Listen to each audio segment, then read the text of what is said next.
Hey everyone!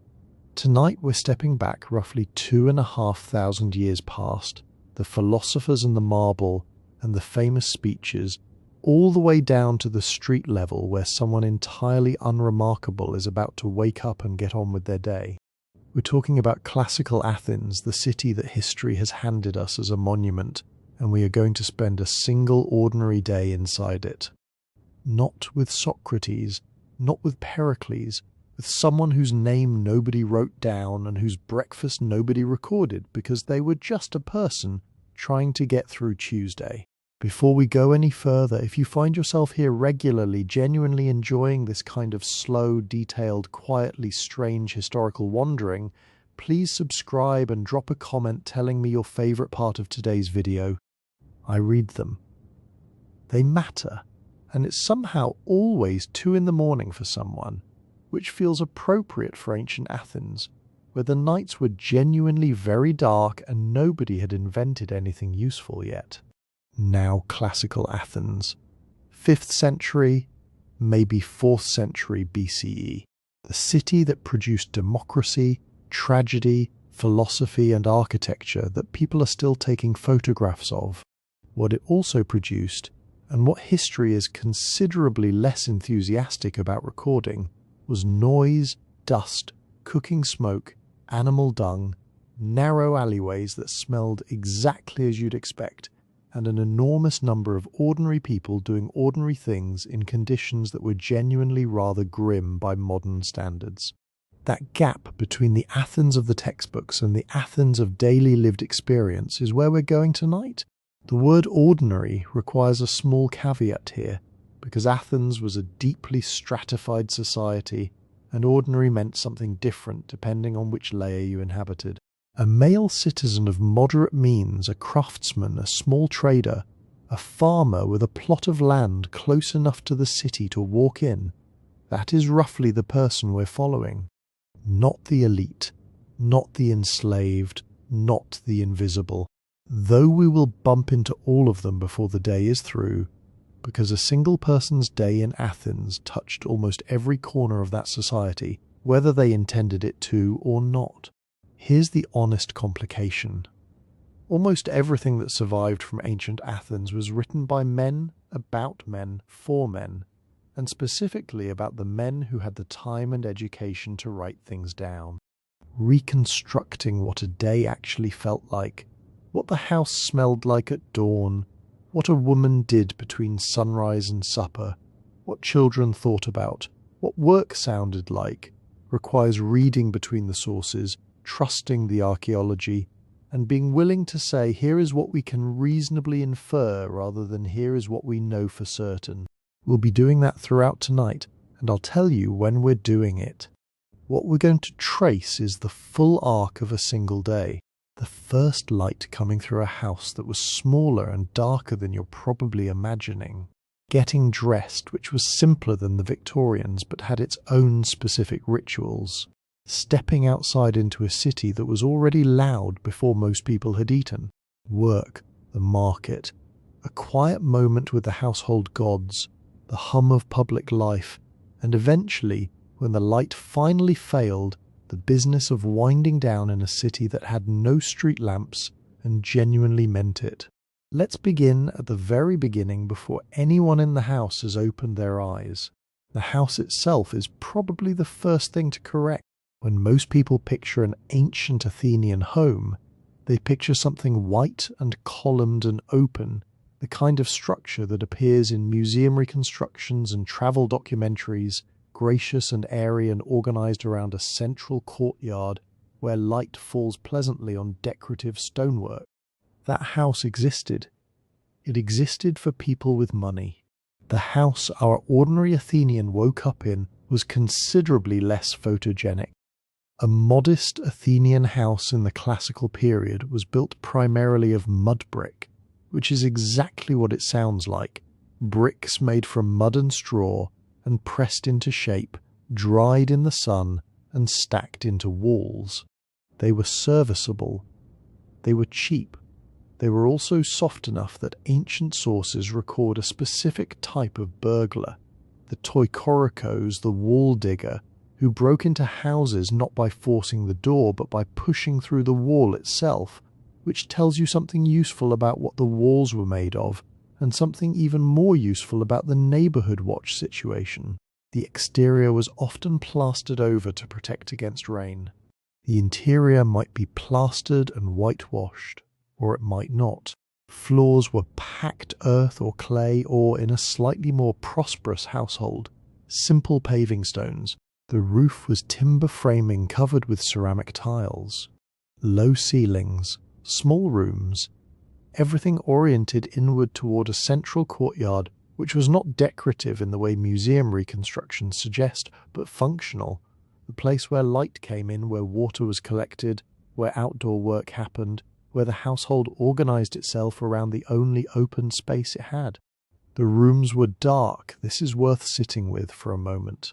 Windows in an ordinary Athenian house were small openings set high in the walls, sometimes covered with wooden shutters, sometimes with oiled cloth or thin scraped animal skin that let in a diffuse grey light, sometimes with nothing at all. They were small because a large window was a security problem, a weather problem, and a structural problem all at once.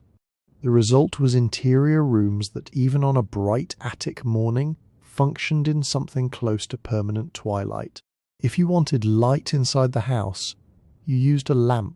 Lamps burned olive oil with a wick of twisted fibre, and they produced a small, warm, smoky flame that illuminated roughly the space immediately around them, and not much else.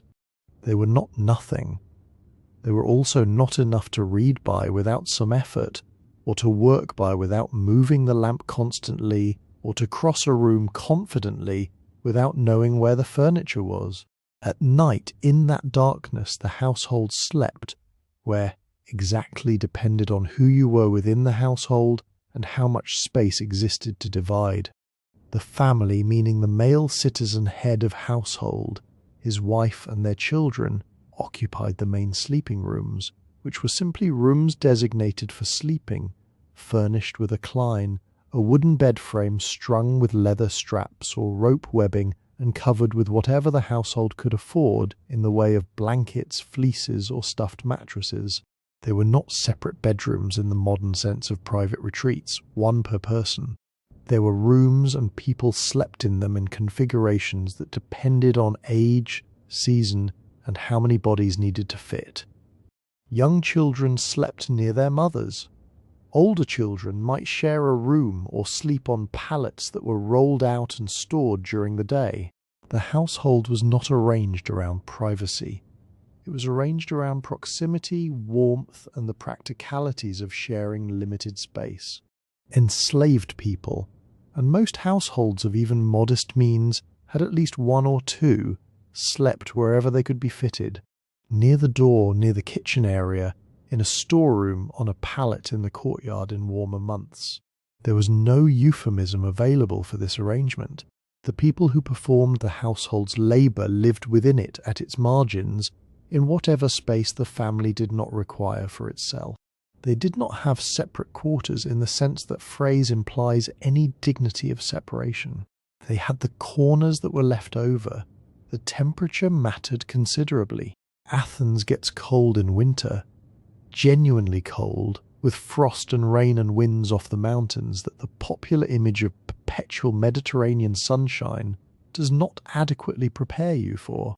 The house had no central heating. What it had was a brazier, a portable metal container for burning charcoal, which could be moved from room to room and produced warmth in the immediate radius of about a metre in every direction, and also, if the room was poorly ventilated, a meaningful quantity of carbon monoxide. Athenians understood that a fire needed air. They were not always precise about this in practice. Summer was the opposite problem. The thick mud brick walls helped with heat retention in winter and heat exclusion in summer, which was one of their genuine advantages, but a small room full of sleeping people in August in Attica was not comfortable in the way we would recognize the word. Before the sun is up then, the house is dark. It is either cold or warm depending on the season. It smells of the previous night's cooking and lamp smoke, and the particular smell of people who have been sleeping together in an enclosed space. And somewhere in this darkness, something begins to stir. It would typically be the women first, or the enslaved members of the household, which is not a coincidental overlap. The first business of the morning was fire. The household hearth needed to be coaxed back to life from whatever embers remained overnight, fed with kindling, brought to a temperature that could support the morning's cooking. If the fire had gone completely cold, and this was a genuine concern, someone might need to go to a neighbour and borrow flame, or use a flint and striker which was slower and required patience, and a certain technique that was easier some mornings than others. The hearth was not merely a cooking facility. It was the centre of the household's religious and practical life simultaneously, and getting it going in the morning was the first task that everything else waited on. Water was the second immediate requirement. Athenian houses did not have running water. Wealthier households in later periods sometimes had cisterns fed by the city's clay pipe system, but for an ordinary household in the classical period, water came from a well or a fountain and had to be fetched in a ceramic vessel called a hydria, carried on the head or hip and stored in a large jar called a pithos, which also held other goods: grain, oil, wine, dried goods, the household stores. Managing the pithos was a matter of daily attention because it represented real money in the form of food, and food going bad or running short was not an inconvenience. It was a crisis. Someone knew what was in those jars. Someone kept track. That someone was almost certainly a woman. As the first grey light begins to seep in through the high windows and the door cracks, the house assembles itself by degrees. The fire is burning. The first water jar has been filled, or is about to be. The lamps, which burn through the night in houses prosperous enough to leave one burning, are either guttering or have gone out, and the oil level needs checking. The children are still sleeping, or some of them are, and the sound of the household beginning its work has not yet woken them, or has, and they are lying still in the half-dark in the way children do when they are somewhere between asleep and knowing they will be required to be useful shortly. The ordinary Athenian, our citizen of moderate means, might lie in that half-light for another few minutes, not because he was a man of leisure, but because the day about to arrive was going to be long and physical and was going to require him to have made a series of decisions before he had fully woken up. What work needed doing, what the market price of whatever he made or sold had been yesterday and would be today, whether the news from the assembly was going to affect anything he cared about, whether the gods required anything specific from him this morning, or whether the usual brief acknowledgement at the household shrine would be sufficient. The house, meanwhile, was already working.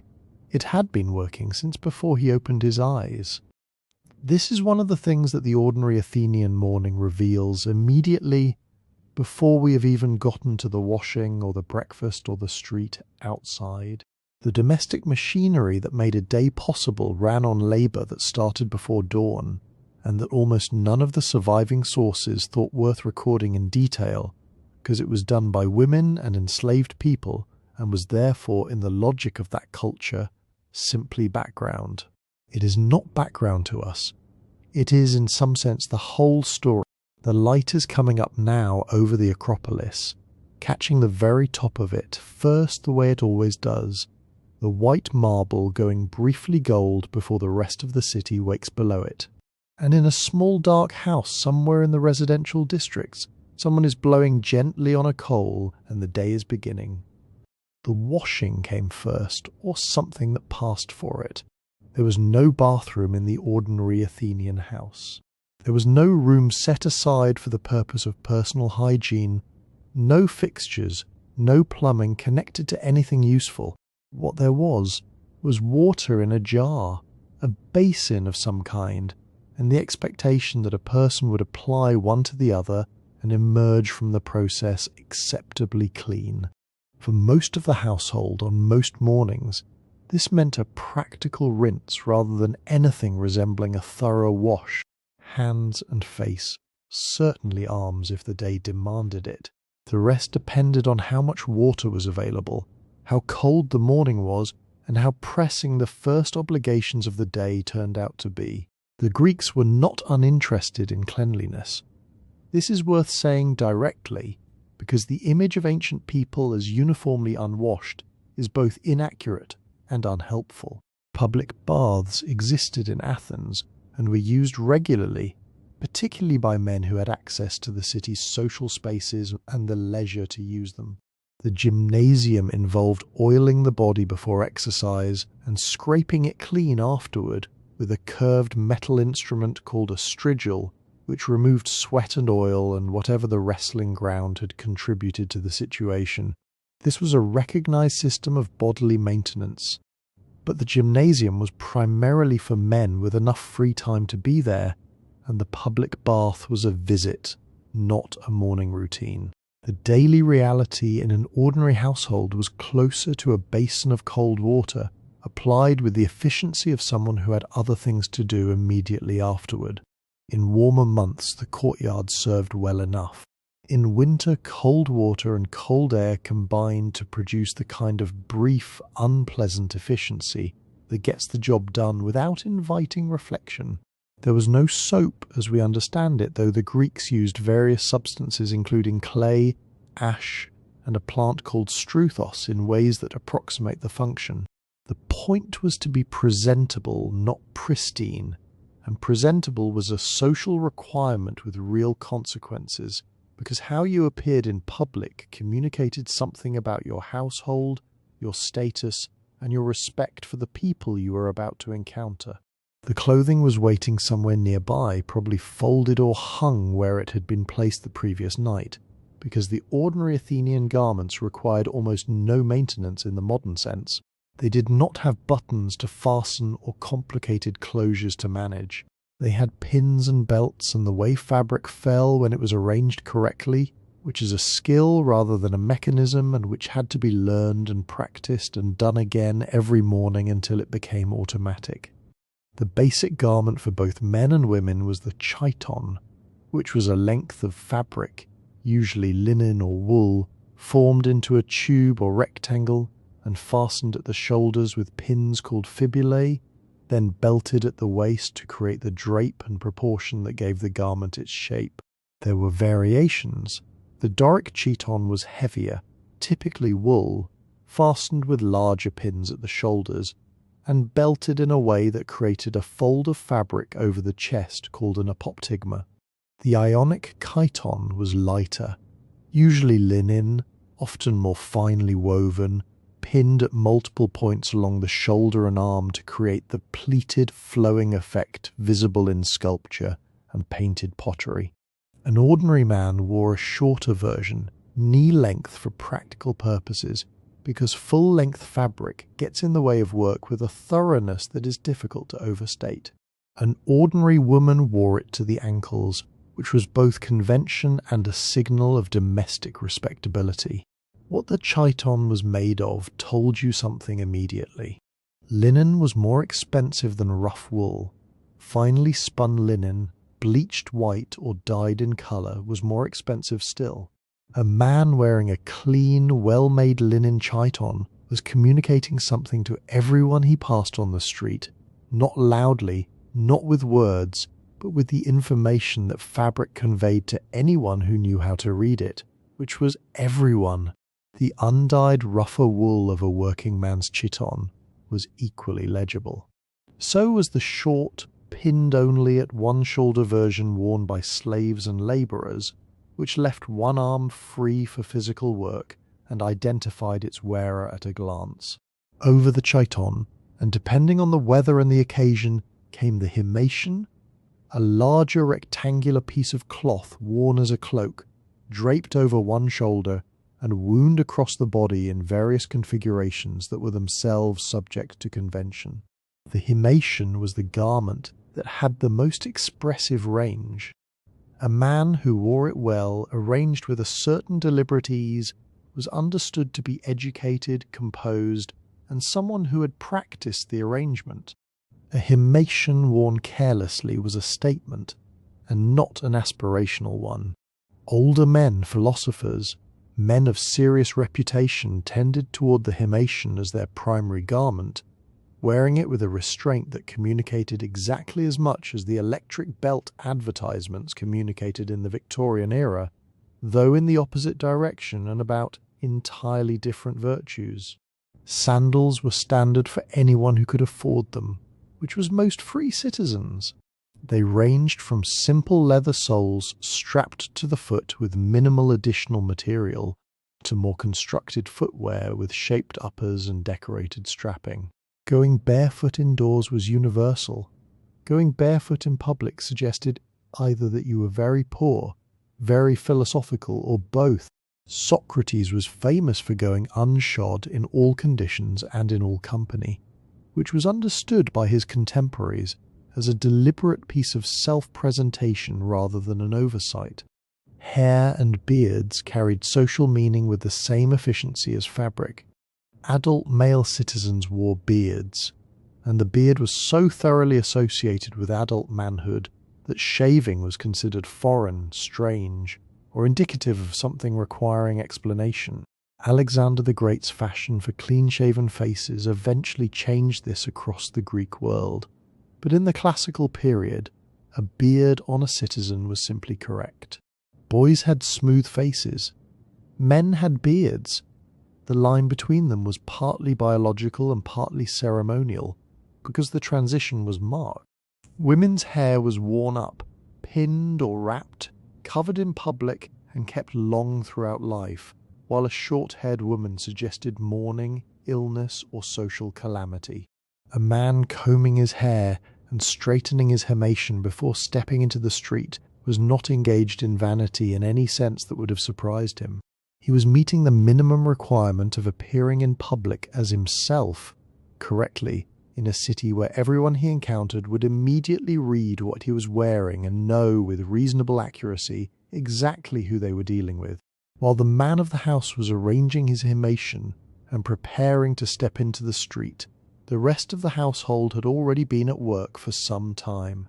This is the part that tends not to appear in accounts of Athenian life, or appears only briefly before the narrative moves on to the Agora, the assembly, the gymnasium, the philosophical conversations conducted in public spaces by people with the leisure to conduct them. The public life of Athens was real and important and genuinely interesting, and it rested on a foundation of invisible domestic labour performed before sunrise by people who would not attend the assembly, would not visit the gymnasium, and whose names have not, in most cases, survived. The household woke in layers, and the outermost layer, the citizen male moving through the city's daylight hours, was the last to emerge and the first to be remembered. The structure of the Athenian household, the oikos, was not complicated to describe. At its head stood the kyrios, the male citizen who held legal authority over everyone inside. This was his wife, his children, any elderly dependents, and the enslaved people who formed part of the household's labour pool, whose number varied enormously depending on the family's means. A prosperous citizen household might have several enslaved workers, some specialised. A modest one might have a single enslaved person who did everything that needed doing alongside the free members of the family. A very poor household had none, and the wife and daughters did all of it themselves, which changes the character of the labour considerably, not in the tasks themselves, but in what performing them communicated about the family's position. The kyrios held authority. He also, in practice, spent most of his day outside the house. The running of what he was in theory in charge of fell to his wife, and this is one of the more instructive contradictions of Athenian domestic organisation. Women in Athens had no formal political standing. They did not vote, could not own property in their own names, were represented legally by their kyrios in any transaction that required legal standing, and were expected to remain largely within the household and away from the public spaces where civic life unfolded. They were also in practice running everything that kept those public spaces functioning.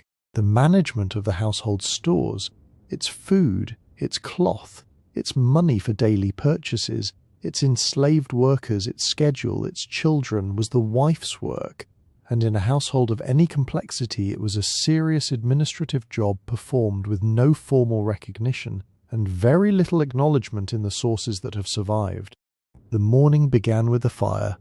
Someone had to coax it back from whatever embers remained overnight, feed it with fuel, and get it hot enough to be useful, because without a functioning hearth there was no food, no warmth, and no breakfast for anyone.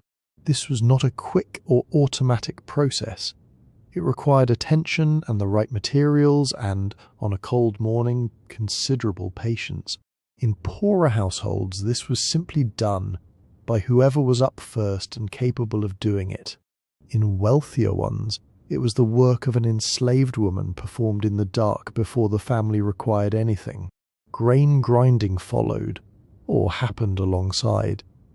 Athens did not have a mechanical flour industry available to ordinary households, which meant that the grain had to be ground by hand on a saddle quern, a flat stone across which grain was worked back and forth with a handstone to produce flour. It was slow, repetitive, hard on the arms and back, and entirely necessary. The bread that constituted a significant portion of the Athenian diet did not exist until someone had ground the grain to produce it, and that someone was almost always a woman or an enslaved person, often both working together, often beginning before there was enough light to see clearly. Alongside the grinding and the fire came the weaving. Cloth production in ancient Athens was not a hobby or an occasional occupation.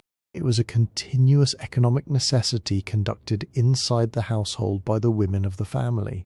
The loom stood in the women's quarters, the gynaeconitis, and it required ongoing attention across the day. Wool had to be cleaned, carded, spun into thread, and then woven into fabric on an upright loom that produced cloth used for clothing, bedding, and trade. A well-run household produced more cloth than it consumed and sold or exchanged the surplus. This was understood as a measure of a woman's virtue and competence in a way that was entirely sincere. Penelope weaving at her loom was not incidental imagery. It was a precise statement about what a respectable woman did with her time and how her industry was understood to reflect on her household. The difference between a wealthier household and a poorer one was not in the tasks. The tasks were the same. It was in who performed them and under what conditions. A prosperous woman supervised and directed the work of enslaved people, managed the stores, organized the schedule, and performed weaving as a demonstration of virtue rather than pure economic necessity. A poor woman ground the grain herself, tended the fire herself, wove the cloth herself, prepared the food herself, watched the children herself, and did all of it simultaneously in a house that was smaller, darker, and provided no distance at all between herself and the work. The labour was invisible in both cases, because invisible is what domestic labour was in Athens, and it is worth noting in most places since. But the conditions under which it was invisible varied considerably, and the variation tells you something precise about the structure of the society that organised things this way. The city that would spend its morning debating philosophy, conducting commerce, and administering justice ran entirely on grain that had been ground before dawn by someone who would not be invited to participate in any of it. The grain that had been ground before dawn became, in most Athenian households, the morning meal. Not in any complicated form, not arranged carefully, not seasoned with anything interesting, not the product of elaborate preparation. It became bread, or it became porridge, or it became something between the two, depending on how much water had been added and how long it had been left over the fire, and it was eaten quickly, without ceremony, by people who had other things to get on with. This was breakfast in Athens, and it was not impressive by any standard the word breakfast currently implies. The most common morning food was barley, prepared as a thick paste called alphyton, sometimes roasted and eaten dry, sometimes mixed with water or olive oil, or a little wine into something that could be shaped and consumed without much effort. Wheat bread existed and was preferred when it was available, but wheat was more expensive than barley, more difficult to grow in Attica's thin and uncooperative soil, and in ordinary households on ordinary mornings, barley was what there was. The bread, when bread it was dense and flat, baked on a griddle or under ash rather than in an enclosed oven, and it served simultaneously as food and utensil, used to scoop up whatever else was being eaten alongside it. What was alongside it depended almost entirely on what the household could afford and what the season had produced. Olives were constant. Athens sat inside one of the great olive-growing regions of the ancient world, and olive oil was not a luxury. It was infrastructure. It appeared in cooking, in cleaning, in lamp fuel, in athletic preparation, in religious ritual, and at breakfast in the morning alongside bread as something ordinary enough that no one would have thought to remark on it. A handful of olives, some bread, possibly a fig or a small portion of dried fruit, if the season had been productive, and wine so heavily diluted with water that calling it wine is somewhat generous. This is what the morning meal looked like in a household of modest means, and modest means was the condition of most people. The figs deserve a mention, because they were genuinely important and genuinely underappreciated in the way that common things tend to be. Fresh figs in season, dried figs stored through the winter. They were sweet, caloric, available, and did not require elaborate preparation, which made them useful in a food economy that valued all three of those qualities simultaneously.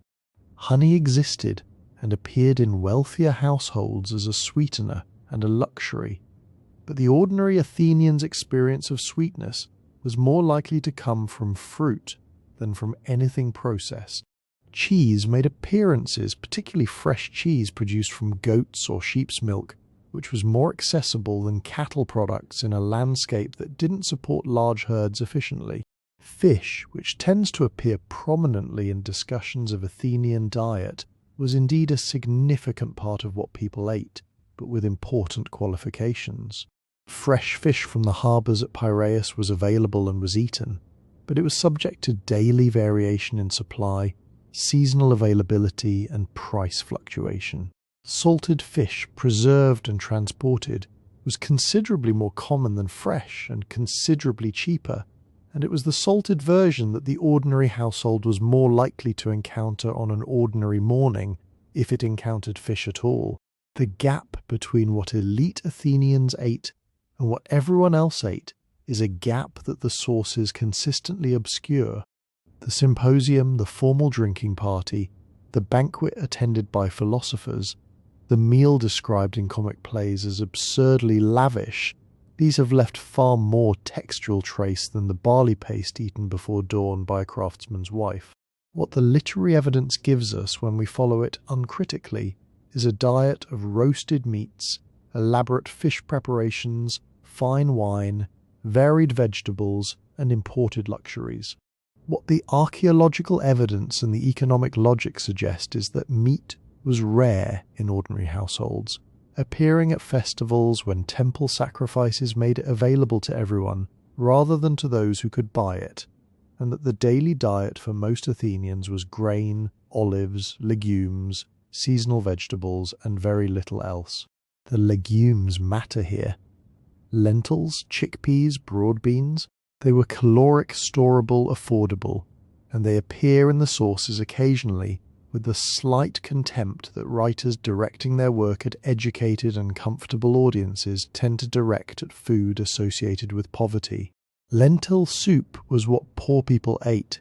Its appearance in a text is almost always intended to communicate something about the economic condition of whoever is eating it. This is useful information delivered backwards. The contempt tells you that lentil soup was common, was associated with ordinary life, and was eaten by the majority of the population that the literary sources were not primarily concerned with. Access to this food, even this modest food, was not evenly distributed and was never taken for granted. Athens imported a significant portion of its grain, particularly from the Black Sea region, and the security of those trade routes was not an abstract political concern. It was the difference between the city eating and the city not eating. Grain prices rose when ships were delayed, when harvests failed elsewhere, when the trade routes were disrupted by conflict. When prices rose, the households with the least margin felt it first and most acutely. The woman managing the household stores, counting what remained against what would be needed before the next market day, was participating in a food economy that connected her kitchen directly to the politics of the Eastern Mediterranean. She was unlikely to have thought of it in those terms, but the connection was there regardless. Class and gender shaped the meal in ways that were simply taken as given. Women in many households ate separately from men, or after them, or with what remained. In wealthier households, women's access to food was probably adequate if not lavish. In poorer ones, it is difficult to be certain, and the difficulty itself says something about whose consumption was considered worth recording. Once the morning meal was finished, or abandoned, or eaten standing up while something else was being managed, the ordinary Athenian stepped outside. And what waited outside was not the Athens of the Parthenon friezes. It was not the Athens of the philosophical dialogues or the marble reconstructions or the architectural drawings that get reproduced in history textbooks with clean lines and careful proportions.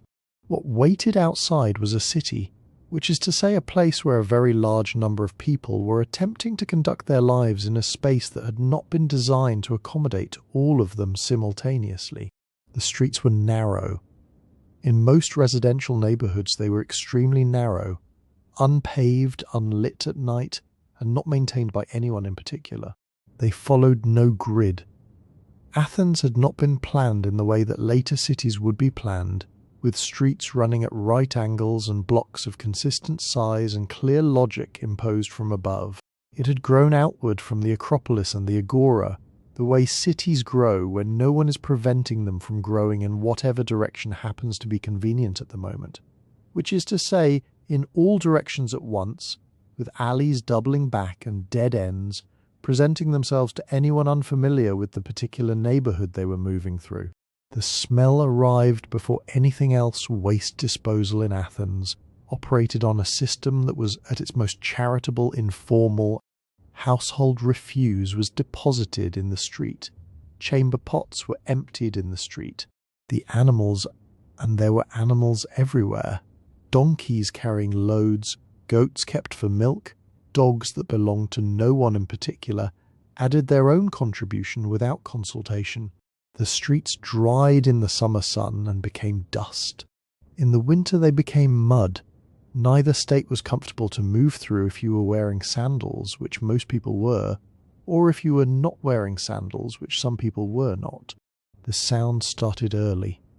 Vendors were already moving through neighborhoods before the meal was finished, announcing themselves by voice because there were no other options.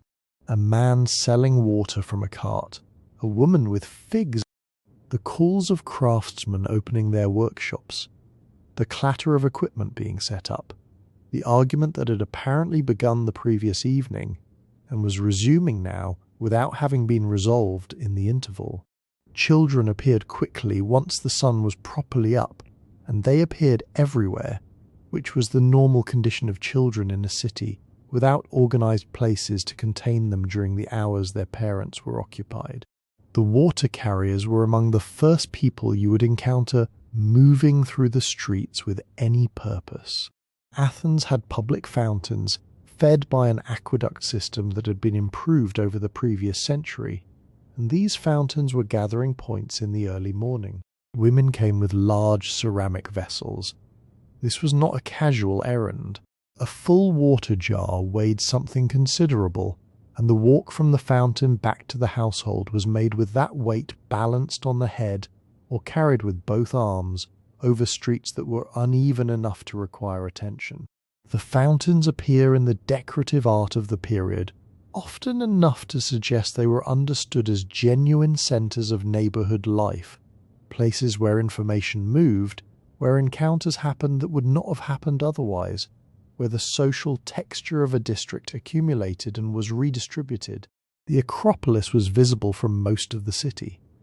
This is worth stating plainly because it was a navigational fact before it was an aesthetic one. If you were moving through an unfamiliar part of Athens and you were uncertain of your direction, you looked up. The Acropolis told you where you were in relation to the centre.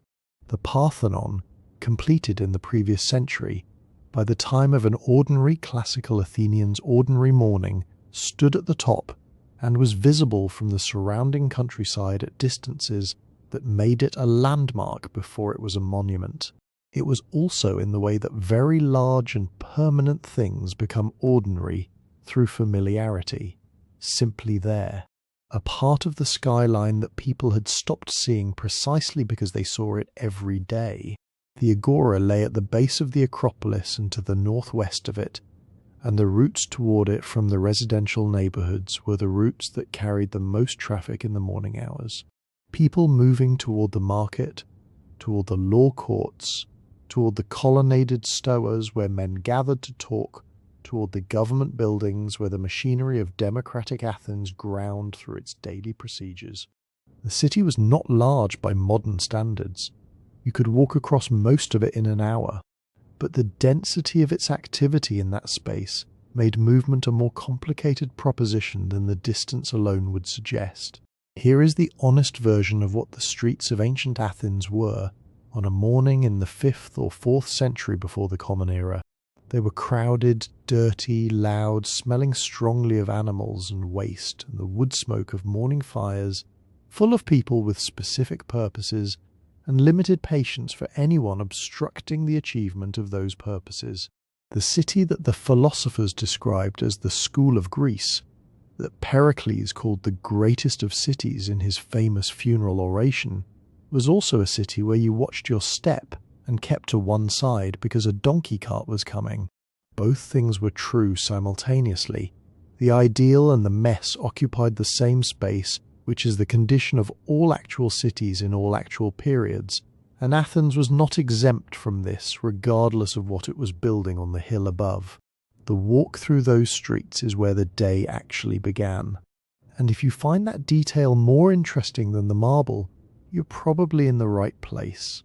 The person moving through those crowded streets toward the Agora was, in the overwhelming majority of cases, moving toward work, not toward philosophy, not towards civic deliberation or symposium conversation, or any of the activities that Athens is remembered for, toward work, which was the organizing fact of most ordinary lives in the ancient world, as in every other world, and which Athens conducted in a range of forms that the city's reputation tends to obscure. The most common occupation in Attica, the region surrounding Athens, was farming. This is easy to forget when you are thinking about the city, but Athens was not only the city.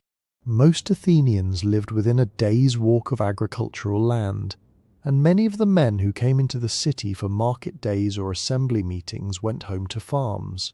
Small farms, typically, holdings of a few acres worked by a family, producing olives, grapes, grain, figs, and whatever else the particular soil and terrain would support. Attic soil was famously poor, which is part of why Athens developed its maritime trade so aggressively. You cannot feed a city of 200,000 people on thin, stony ground alone. You import grain from the Black Sea colonies, and you trade olive oil and silver and painted pottery to pay for it, and the whole arrangement depends on ships arriving reliably, which meant it also depended on controlling the sea lanes, which meant it depended on a navy, which meant it depended on taxing allies to pay for the navy. The economics of Athenian daily life extended outward in every direction from the small farm. In the city itself, the work was more varied and considerably more visible. Craftsmen of every type operated workshops that were open to the street, the front of the building functioning as both workspace and shop in a single continuous transaction, a potter-shaped clay, while customers examined finished vessels stacked on shelves behind him. A cobbler cut leather while you waited for your sandals. A blacksmith worked iron in a space so hot and loud that conversation required competing with the noise of the hammer, which most people chose not to attempt. A bronze worker, a carpenter, a rope maker, a lamp maker, a maker of terracotta figurines for household shrines. The workshops clustered by trade in ways that made particular districts of the city identifiable by what was being produced there. The social standing of this work was complicated in a way that Athens never quite resolved. The culture celebrated the citizen who had leisure, who could attend the assembly, argue in court, exercise in the gymnasium, discuss philosophy in the afternoon. The man who had to work with his hands was understood in the theoretical framework that Aristotle would eventually articulate clearly as someone whose occupation bent the soul toward the mechanical and away from the civic. This was the official attitude. The actual attitude was more practical. You needed the cobbler. You needed the blacksmith. You went to their workshops and transacted your business and did not spend significant time worrying about whether their souls were properly oriented. The disdain for manual labour was an aristocratic position that Athens inherited and maintained in its philosophical literature, while simultaneously organising its entire daily functioning around the labour it looked down on.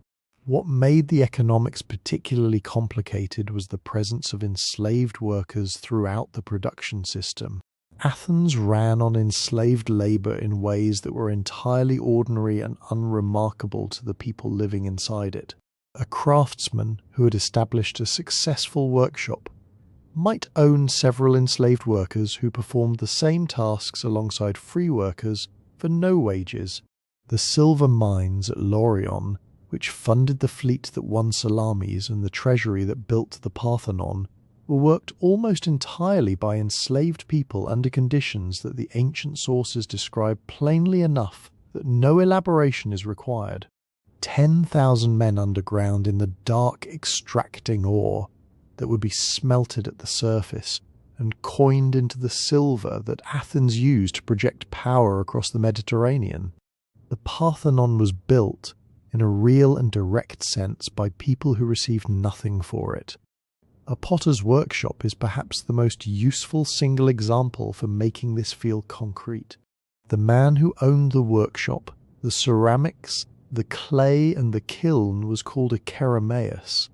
He might work alongside his sons, his apprentices, one or two enslaved workers, and occasionally a hired day labourer taken on when an order was large. The wheel was turned. The clay was shaped. The painted decoration, if the workshop produced the fine ware that Athens exported, was done by a separate specialist, sometimes by the same man, sometimes not. The finished pots were sold directly from the workshop, or carried to the Agora for market days, or loaded onto ships for export to Etruria, Egypt, the Greek colonies of the western Mediterranean. A single workshop occupied by a handful of people working in a space not much larger than a modern living room, connected to trade networks spanning the entire known world. The economics of survival and the economics of empire occupying the same cramped clay-dusted room. Work rhythms shifted with the season and with the city's circumstances. Winter slowed agricultural work and some outdoor trades. Summer brought the shipping season and with it the intensification of everything connected to maritime trade. Military campaigns drew men away from workshops and farms with a regularity that was simply a fact of life in the classical period.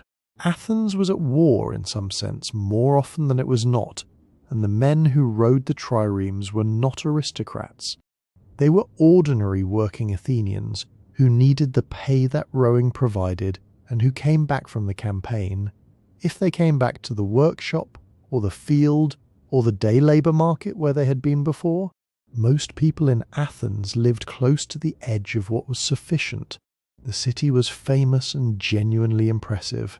Its ordinary inhabitants were, for the most part, managing carefully and hoping the harvest held, while the craftsman in his open workshop and the day labourer at the market were visible, transactable, legible parts of the city's economy.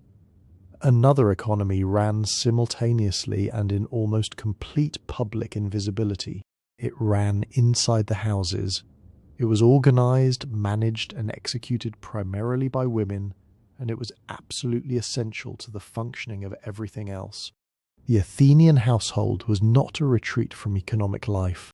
It was a site of production. The most important product was textile. Spinning and weaving were not hobbies or domestic decoration. They were the mechanism by which a household clothed itself and, depending on its circumstances, generated surplus goods that could be traded or sold. A woman who managed a household's textile production was overseeing a manufacturing operation of genuine economic consequence. The wool had to be cleaned, combed, and graded. The spindle had to be kept moving through every idle moment, every conversation, every period of waiting for something else to be finished. The loom required technical skill to operate and significant skill to operate well. A finely woven cloth was a valuable object. An Athenian woman who was good at this work was producing something the economy actually needed, not performing a ritual of respectable femininity, though it was also that. The management of food storage was a second axis of household economic control. An Athenian house of any substance kept grain, oil, wine, dried fish, dried legumes, and preserved goods in storage areas that the woman of the household was responsible for organising and rationing. This was not a passive keeping of things in jars. It required knowing how long supplies would last, what needed to be used before it spoiled, what could be held longer, how to calibrate daily consumption against what remained and what the next market day or harvest might bring. A woman who managed this poorly created real scarcity. A woman who managed it well created the conditions for everyone in the household to eat adequately through lean periods. This was the exercise of genuine economic judgment conducted daily, with real consequences and with no public recognition of any kind. The word used for the woman who ran an Athenian household was despoina, mistress of the house. The man was called the Kyrios, the guardian, the legal person through whom all formal transactions passed. A woman in classical Athens could not own property in her own name, could not sign contracts, could not appear in court on her own behalf. Her husband or male guardian held those functions. This is the framework in which Athenian women are usually discussed, and it is accurate as a description of the legal structure. What it misses is the difference between formal authority and functional authority, which in the daily operation of any household are not the same thing at all. The woman who ran the oikos, the household, decided how the stored food was distributed, who among the household's enslaved workers did which task, how the textile production was organised, how supplies were acquired and allocated. Her husband might own all of this in the legal sense, but he was typically outside the house most of the day, doing the visible civic and commercial things that Athenian public life required of him. The interior of the house was her domain in every practical sense. The influence that moved through it was hers. Not all women's lives were organised this way. The picture of the citizen wife confined to the women's quarters, the gynekonitis, managing her household with quiet authority, describes one category of Athenian woman and not the full range. Poorer citizen women and the wives and daughters of small craftsmen worked alongside their families in ways that the respectable domestic ideal did not account for. They appeared in the market, they collected water at the fountain, they did what the household's actual circumstances required, regardless of what the philosophers thought women ought to be doing. Metic women, the resident foreigners who formed a significant portion of the city's population, had considerably more practical freedom of movement, and were often found working in trades, running small businesses, or employed in textile work as independent workers rather than as household managers. Enslaved women had no category of domestic management at all. They performed the physical labor of the household under the direction of the woman who ran it, with no legal standing, no property, no ability to organize their own time, and no part in the surplus their work helped produce. The hierarchy inside the house reflected the hierarchy outside it with a precision that was not coincidental. The connection between domestic textile production and the larger economy was real and direct. Surplus cloth was sold. Household oil production from an estate's olive grove fed both the family and the export trade.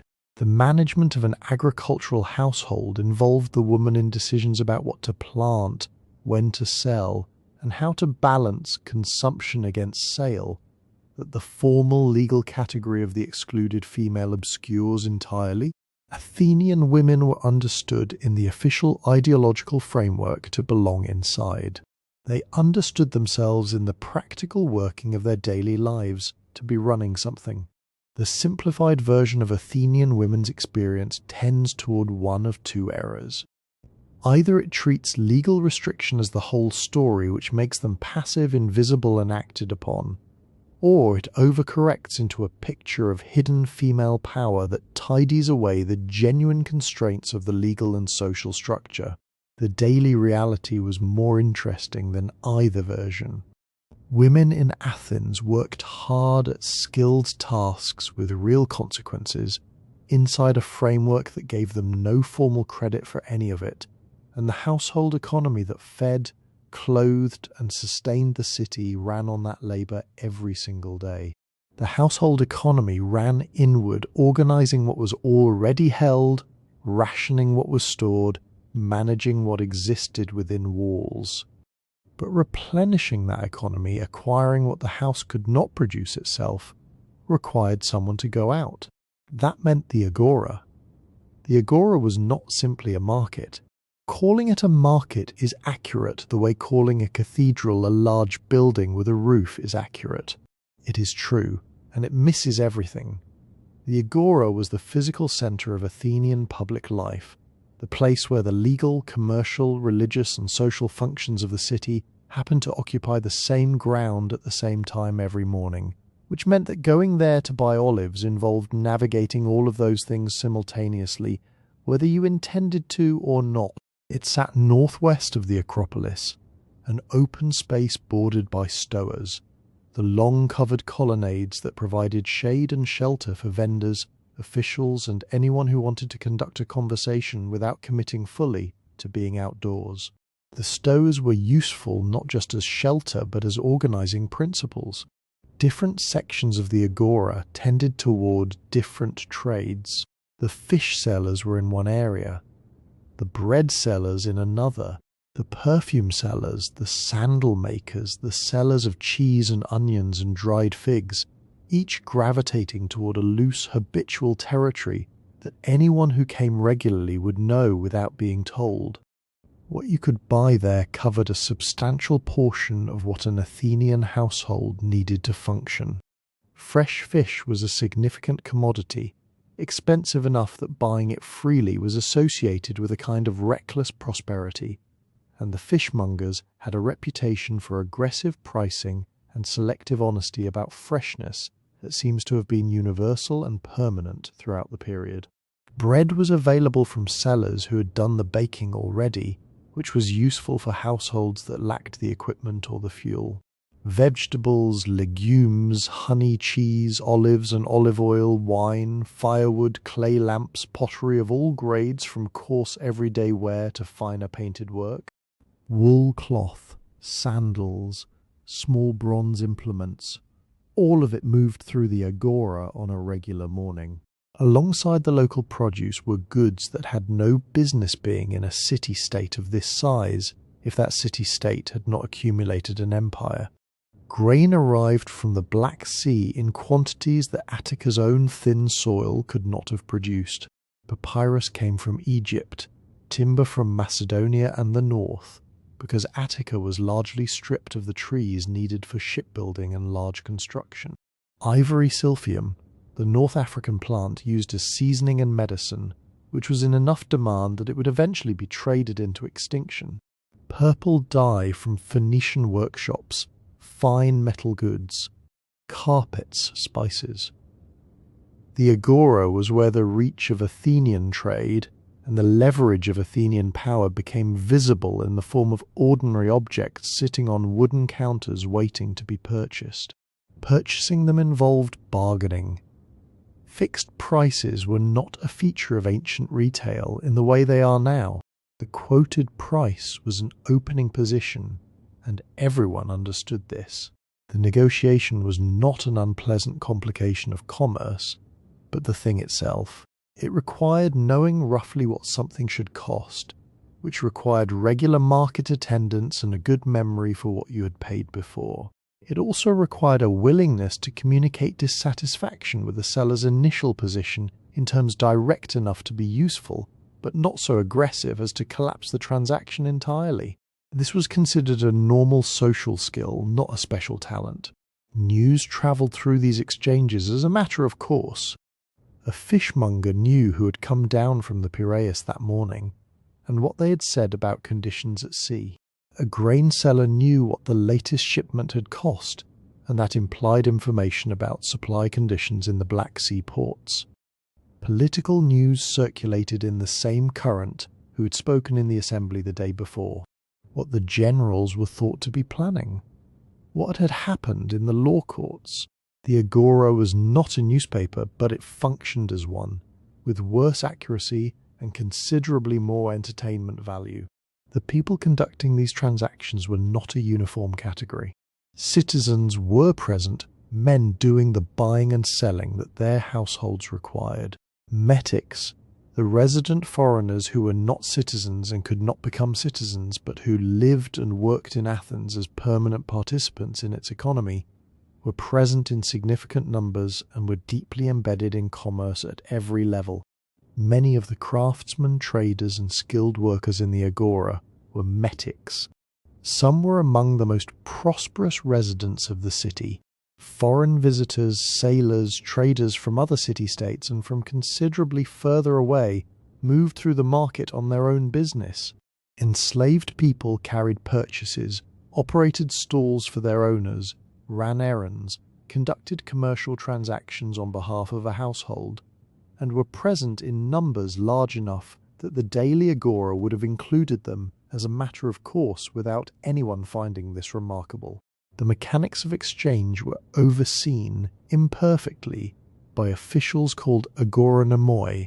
They were responsible for maintaining order in the market, enforcing regulations about where different goods could be sold, and managing the weights and measures question, which was a live one. Standardized weights and measures existed in Athens. The system was enforced in theory. In practice, the temptation to tip a scale fractionally toward the seller's interest was eternal, and the agoranomoi could not be everywhere. Coinage made transactions more fluid than barter, but also introduced the problem of coins shaved at their edges or struck with less silver than they should have contained. Testing coins by biting them or by weight was a regular feature of transactions, and the professional coin tester, the trapezites, offered banking and money-changing services from tables set up in the market, which is where the word bank eventually comes from. The Agora in a morning was Athens in miniature.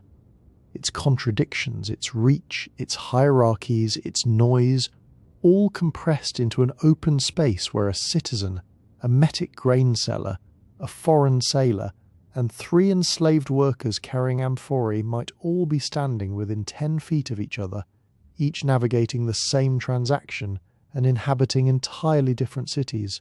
That image, the citizen and the metic, and the foreign sailor and the enslaved worker standing within 10 feet of each other in the same market, is worth pausing on, because they were all present. They were all functioning within the same city on the same morning.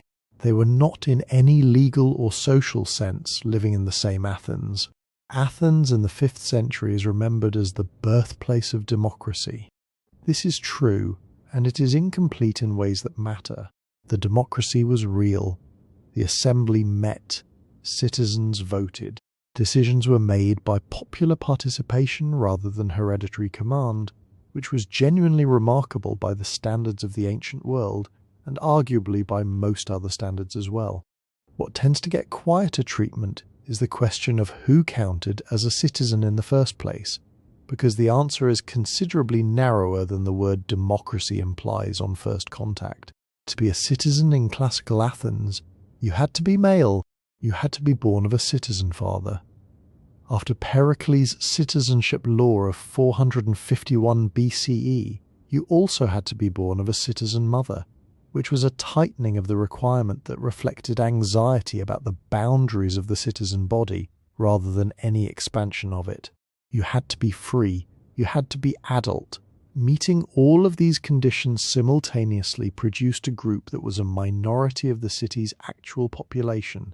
Estimates vary because ancient census data is not what you would call rigorous, but adult male citizens were probably somewhere between a quarter and a third of the free population, and the free population itself excluded a very large number of people who were not free at all.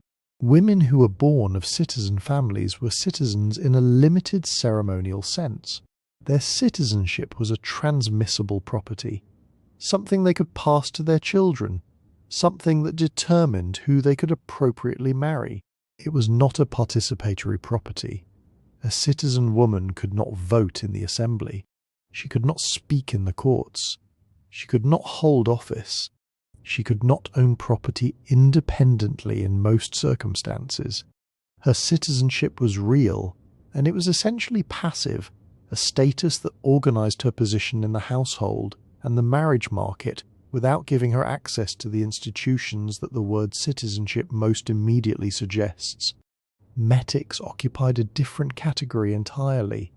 A metic was a free person, a resident of Athens, who was not a citizen and could not become one through any established process regardless of how long they had lived there, how much they had contributed to the economy, or how fluent they were in navigating Athenian social life. Metics paid a special tax called the metoikion, a registration fee for the privilege of residing in the city. They could not own land in Attica. They could not marry citizens without specific and unusual dispensation. They were required to have a citizen sponsor, a prostates, who vouched for their presence in the city. They were subject to military service. They were not permitted to speak in the assembly or vote on the decisions that would affect their daily lives. Many metics had lived in Athens for generations. Their children were metics. Their grandchildren were metics. Prosperity did not change the category. A wealthy metic grain merchant conducting substantial commercial operations through the Agora every morning was, politically, less present in Athens than a citizen farmer who had never left his deme and had no particular opinion about anything. Freed people, enslaved individuals who had been manumitted, generally became metics rather than citizens upon their freedom. Freedom and citizenship were not the same thing, which is worth sitting with for a moment. The act of being freed was the beginning of a legal existence, not an entry into political participation.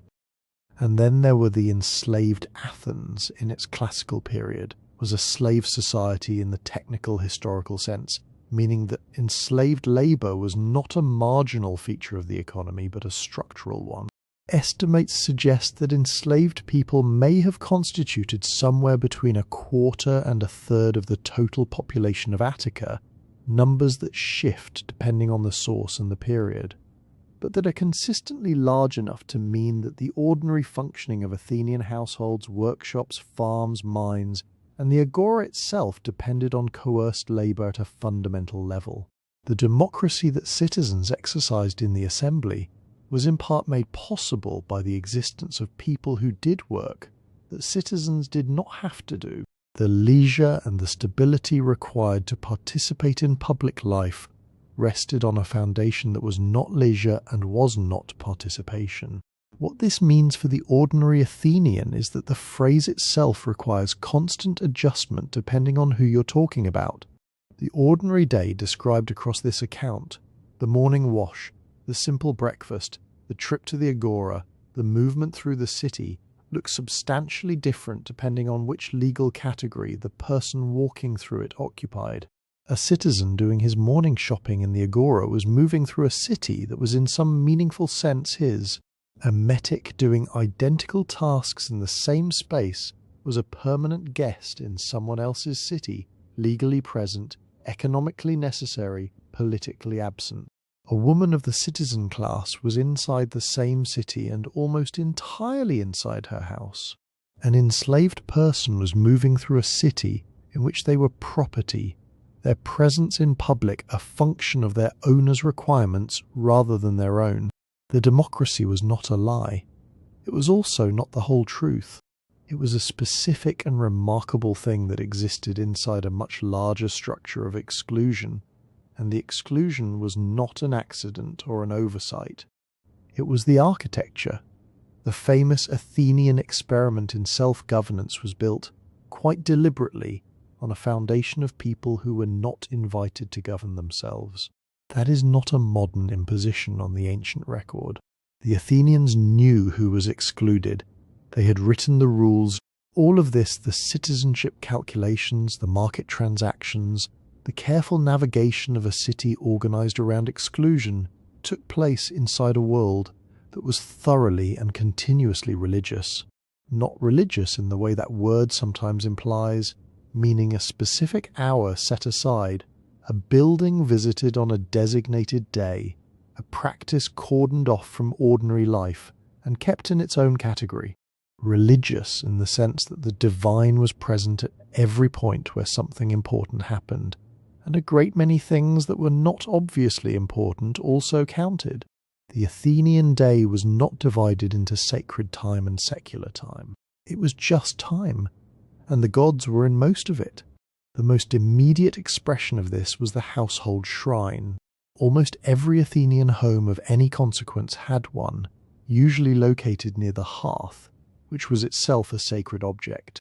The hearth fire was associated with Hestia, goddess of the hearth and home, and it was kept burning because allowing it to go out was not merely inconvenient, but meaningful in a way that required correction. Hestia received offerings before and after meals as a matter of household routine. Not elaborate offerings. A small portion of food, a few drops of wine, a gesture of acknowledgement. The religious act and the domestic act were the same act. You fed your family and you fed your gods, and the sequence and intention of the feeding was the ritual. There was no temple visit required. It happened in your kitchen at the point where the cooking fire was.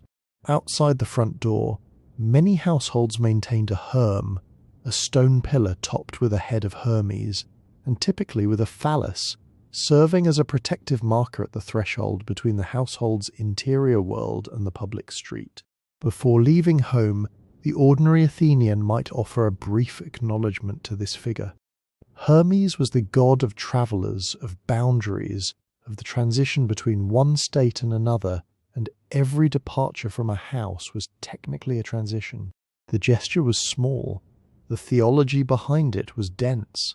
The practice took about as long as putting on your sandals. Inside the house, small terracotta figures of protective deities occupied niches and shelves. These were not decorative objects that happened to have divine associations. They were, in the understanding of the people who placed them, genuinely inhabited or attended by divine presence. Hecate, goddess of crossroads and thresholds, appeared frequently at doorways in triple form. Apollo and Artemis were invoked for health, household gods specific to individual families, beings whose names and histories were particular to a specific lineage, rather than the common pantheon, received attention alongside the better-known deities. The private religious world of an Athenian household was considerably more crowded than the public one. What all of this meant in practice was that nothing important happened without a religious component, and the list of important things was long. Cooking involved Hestia, travel involved Hermes, childbirth involved Artemis, and the rituals surrounding a successful birth and the formal introduction of a new child into the household were specific and required. A child was not simply born and named, it was carried around the hearth in a ceremony, the amphidromia, that formally acknowledged the infant as belonging to the household under the protection of its gods, existing rather than merely alive. Before this ceremony, an infant who died was mourned differently than one who had been formally received. The ritual was not sentiment, it was classification. Illness required divine attention as a matter of course. An Athenian who fell sick might consult a physician, and physicians of the Hippocratic tradition were making genuine efforts at rational medicine during the classical period. But consulting a physician and praying to Asclepius, god of medicine and healing, were not alternatives. They were consecutive steps or simultaneous ones. The god was not the backup plan. The god was part of the treatment in the same way that the herb and the rest and the dietary adjustment were parts of the treatment. Keeping the divine correctly disposed toward you was practical healthcare, and failing to make the appropriate acknowledgement when you recovered was not ingratitude in a sentimental sense. It was a debt unpaid to a creditor who was considerably more powerful than you. Omens were taken seriously because they were understood as communication. A sneeze at the wrong moment before a departure meant something. An eclipse meant something. Birds flying in certain directions meant something. The precise interpretation of these signals was a specialized skill, and professional diviners existed and were employed. But ordinary Athenians also operated with a working knowledge of which signs were favorable and which required attention or delay. A man setting out for an important meeting who observed a bad omen did not necessarily conclude that the meeting should be cancelled. He concluded that the meeting should be approached with additional care, and probably with additional prayer, and possibly with a small additional offering to whichever deity seemed most relevant to the situation.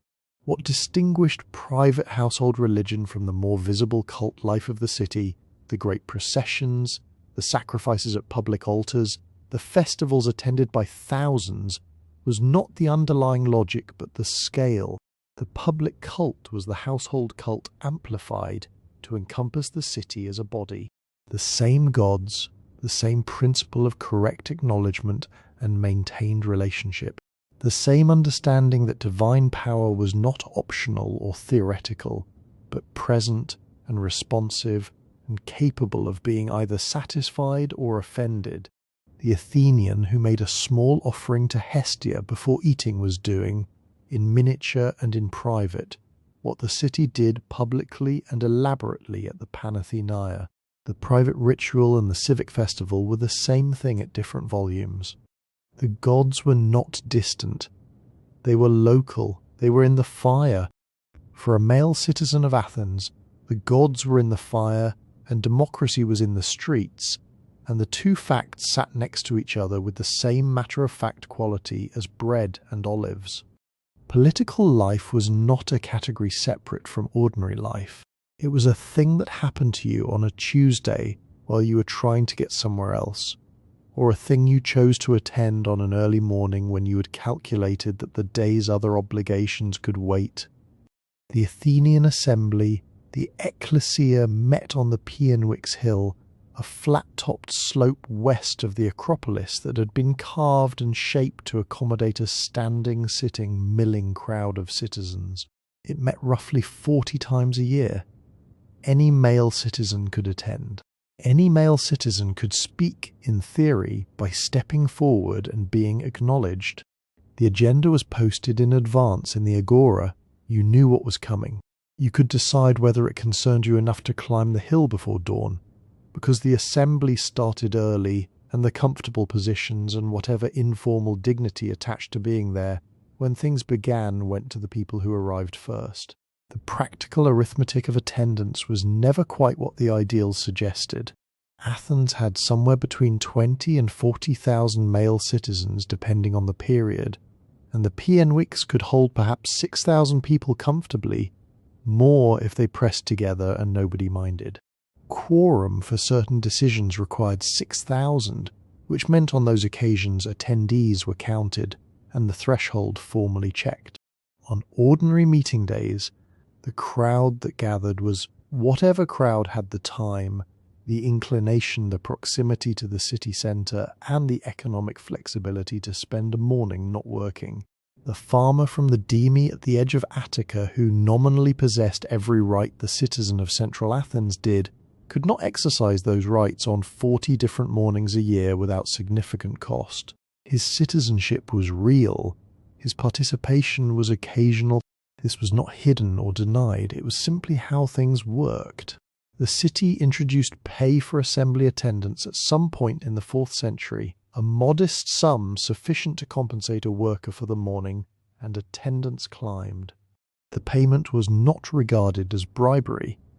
It was regarded as an acknowledgement that democracy required bodies and bodies had to eat, and men who needed to work to eat would not consistently sacrifice earnings for civic participation without some compensation for the sacrifice. The logic was clear and the intervention practical, which is a combination that does not always produce policy, and did here. Jury service worked similarly. Athenian courts were not presided over by judges in the modern sense. They were presided over by juries of citizens, hundreds of them at a time, selected by lot from a pool of volunteers who had registered for the year. Juries of 201, 501, even larger panels for significant cases were standard, because large juries were harder to bribe and more representative of popular judgment than small ones, and Athenian legal thinking understood these as related virtues. Jurors were paid. The daily rate was 3 obols, roughly enough to cover a day's basic subsistence. Aristophanes, who found almost everything about Athenian public life worth satirizing, wrote an entire play about the type of elderly citizen who came to love jury service, specifically for the combination of pay, social occasion, and the sensation of power that came from voting on other people's fates. The character is comic and recognizable.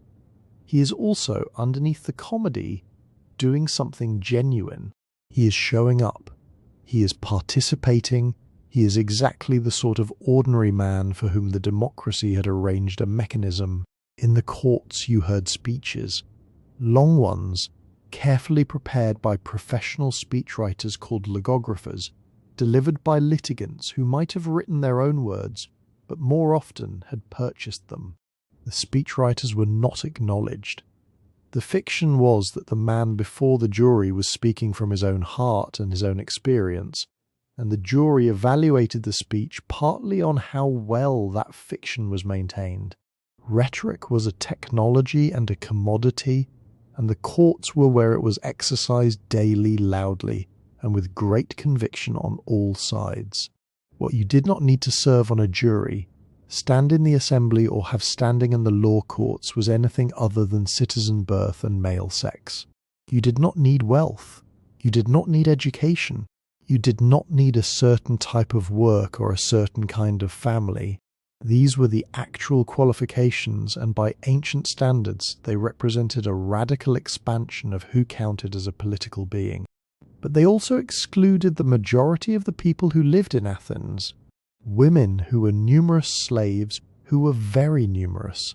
Metics, the resident foreigners who might have lived in Athens for decades, paid taxes, participated in trade, sent their children to be educated in the same schools, and had no political standing at all.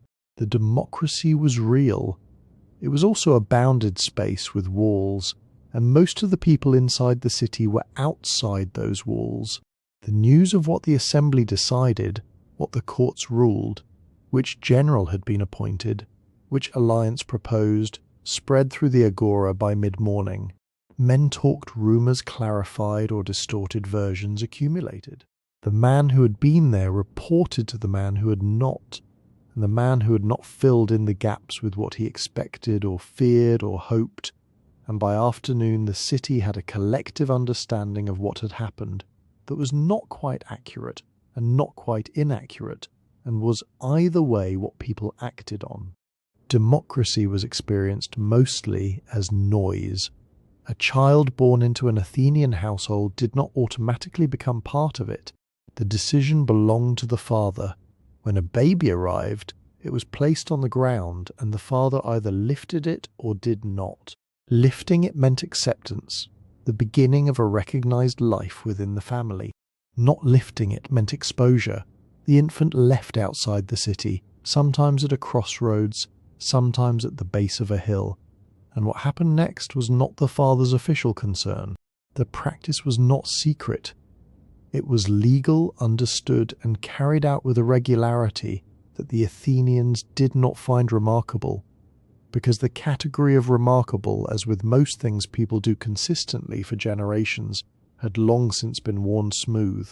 Exposure was applied most often to infants who appeared weak or deformed, and to girls more frequently than boys, because a girl required a dowry and produced no citizen sons and was, in the cold arithmetic of household economics, a liability that a family of limited means might calculate it could not absorb. Some exposed infants were found and raised by others. Some became slaves. Some died. The historical record does not track outcomes with any precision, which is itself a kind of information about how seriously the outcomes were monitored. Infant mortality for children who were accepted and kept was high by any standard a modern reader would apply. Fevers that are now treatable were not. Infections that are now minor were not.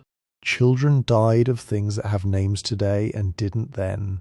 Parents in Athens who had raised 3 children to adulthood had, statistically, watched others die in the process, and the grief was real and documented in epitaphs, in artwork, in the unmistakable quietness that shows up in the sources when someone who is expected to be there is simply not mentioned again.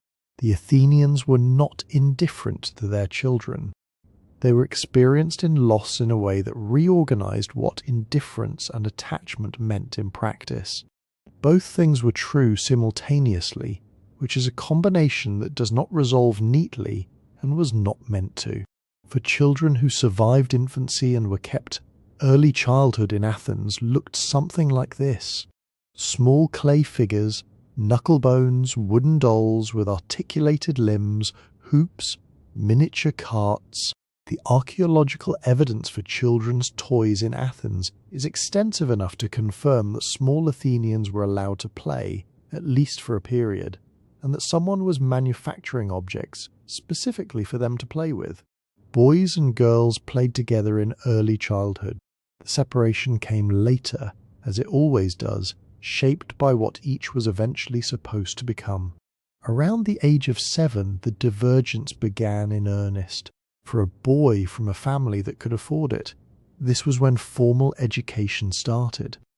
He was accompanied to school by a slave called a pedagogos, literally the one who leads the child, whose job was not to teach but to supervise, to escort the boy safely through the streets, to watch his behavior, to report back to the father, and to administer physical correction when the boy required it, which the Athenians assumed he regularly would.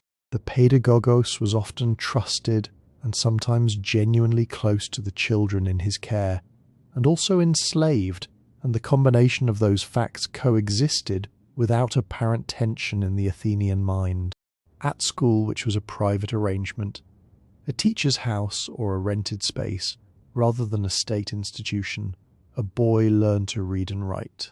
He memorized Homer, large quantities of Homer, because the Iliad and the Odyssey were understood not merely as literature, but as a moral curriculum, a source of examples about how men should behave, how heroes carried themselves, what courage and cunning and endurance looked like in practice. He learned to play the lyre, because music was understood as a form of moral education, a training of the soul's proportions. He trained physically, because the body was not separate from the education of the citizen. Running, wrestling, throwing, the gymnasium was not a supplement to education. It was a component of it. This picture applies to boys from families with money.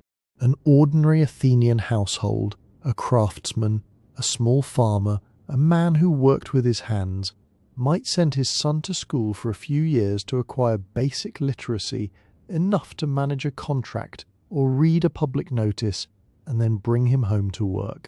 The full curriculum of letters, music and gymnasium was a wealthy child's education.